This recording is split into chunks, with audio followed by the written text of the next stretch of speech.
using an enema bag. Fill the bag with warm water from the faucet as prescribed. If saline has been ordered, warm the container of saline in a basin of water before you add it to the water in the enema bag. Then check the temperature of the solution by pouring a few drops on your wrist. The water should be warm but not hot. If a soap suds enema has been ordered, add Castile soap after the water is placed in the enema bag. Next, raise the bag, release the clamp, and let the solution flow just until it fills the tubing to push the air out of it. Then reclamp the tubing. When the enema and the patient have been prepared, you may apply a little more water-soluble gel to the pre-lubricated tip. Then gently separate the patient's buttocks and locate the anus. You can help him relax by reminding him to take deep, slow breaths through his mouth. Can you take a few deep, slow breaths through your mouth? Touch the skin next to the patient's anus with the tip of the rectal tube. Then gradually insert it into the anal canal, angling it toward the patient's umbilicus. As you would for a pre-packaged enema, adjust the insertion depth based on the patient's age, but don't force it. As you hold the tube in place, open the regulating clamp and allow the solution to enter. Keep the enema container at the level of the patient's hips to prevent the solution from flowing out of the bag too quickly. Gradually raise the container above the anus.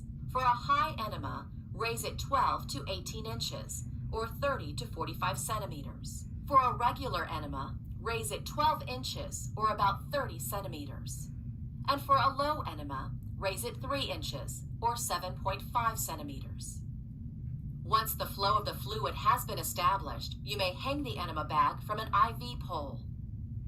If the patient has cramping, or if fluid escapes around the rectal tube, lower the container or close the clamp. When all the solution has been instilled, clamp the tube. Tell your patient that you've completed the procedure. Place toilet tissue around the tube at the anus and gently withdraw the rectal tube and tip. For either type of enema, explain that mild bloating and abdominal cramping afterward is normal.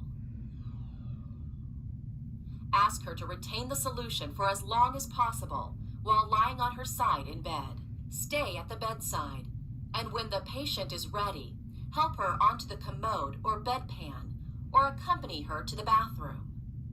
Observe the characteristics of the stool and solution. Remind the patient not to flush the toilet before you've had a chance to inspect the character of her stool. If the patient needs your help washing her anal area with soap and water, remember to wear gloves. Next, remove and discard your gloves and perform hand hygiene. Assess the patient's abdomen for distension.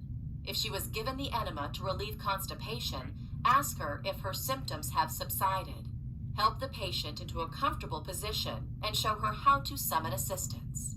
As part of your follow-up care, record the type and volume of enema given, the time of administration, the characteristics of the resulting stool, and the patient's tolerance of the procedure.